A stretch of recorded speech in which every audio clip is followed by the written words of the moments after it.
ഇന്ന് ഞങ്ങളെ വീടിൻ്റെ അടുത്തുള്ള അമ്പലത്തിൽ അന്നദാനമാണ് കേട്ടോ. ഇതാണ് ഈ അമ്പലത്തിൽ നിന്നല്ല, അമ്പലത്തിൻ്റെ തൊട്ടപ്പുറം ഒരു ഹോളുണ്ട്, അവിടെ നിന്നാണ് കേട്ടോ. മഴ കാരണം അങ്ങോട്ടേക്ക് ആക്കിയാണ്. 2-3 കൊല്ലങ്ങളായിട്ട് ഇപ്പോൾ ഇവിടെ നിന്നാണ് കേട്ടോ കൊടുക്കുന്നത്. അപ്പം ഇത് കർക്കിടക ഒന്നിനൊരു ചടങ്ങ് പോലെയാണ് കേട്ടോ. ഇവിടെ എല്ലാ കൊല്ലം ഈ ഒരു സദ്യ ഉണ്ടാവും കേട്ടോ. അപ്പം മഴ ആയതുകൊണ്ട് വലിയ തിരക്കൊന്നും ഉണ്ടാകില്ല എന്നാട്ടോ വിചാരിച്ചത്. പക്ഷേ നല്ല പോലെ തിരക്കുണ്ടായിരുന്നേ. ഞങ്ങൾ ഒരുപാട് നേരം വരിക്ക് നിന്നിട്ടാണ് കേട്ടോ ഉള്ളിൽ കയറിയത്. അപ്പം ഇല വന്നു, ഉപ്പ് വന്നു, ശർക്കര ഉപ്പേരി, വറുത്തുപ്പേരി, അങ്ങനെ ഒരുപാട് ഐറ്റംസ് ഉണ്ടായിരുന്നു കേട്ടോ. ഇതിൽ അച്ചാറിനൊക്കെ ഭയങ്കര ടേസ്റ്റ് ആയിരുന്നു കേട്ടോ. ഇതിലൊരു മെയിനാണ് കേട്ടോ ചമ്മന്തി. നല്ല ടേസ്റ്റാണ് ഈ ചമ്മന്തിക്ക്. മുളക് വറുത്തിട്ടൊക്കെ അരയ്ക്കുന്നതാണെന്ന് തോന്നുന്നു. ഒരു പ്രത്യേക ടേസ്റ്റാണ് കേട്ടോ. ചോറിന് കൂട്ടിക്കൊക്കെ ഭയങ്കര സുഖമാണ് കേട്ടോ. അപ്പോൾ ഞാൻ ഈ വീഡിയോ എടുക്കുമ്പോൾ എല്ലാവരും എന്നെ കളിയാക്കുന്നുണ്ട്. ഞാൻ അതൊന്നും മൈൻഡ് ചെയ്തില്ല കേട്ടോ. അപ്പോൾ മോനുണ്ടായിരുന്നു, അമ്മ വന്നിട്ടില്ലായിരുന്നു കേട്ടോ.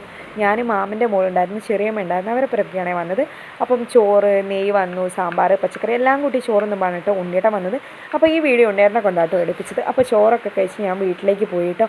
അപ്പോൾ ഇതെൻ്റെ ചെറിയച്ഛൻ്റെ മോളാണ്. അവൾ വീഡിയോയിൽ എന്തോ കാണിക്കാൻ കേട്ടോ. അപ്പോൾ വീഡിയോ ഇത്രയുള്ള പിള്ളേർക്ക് ടാറ്റാ.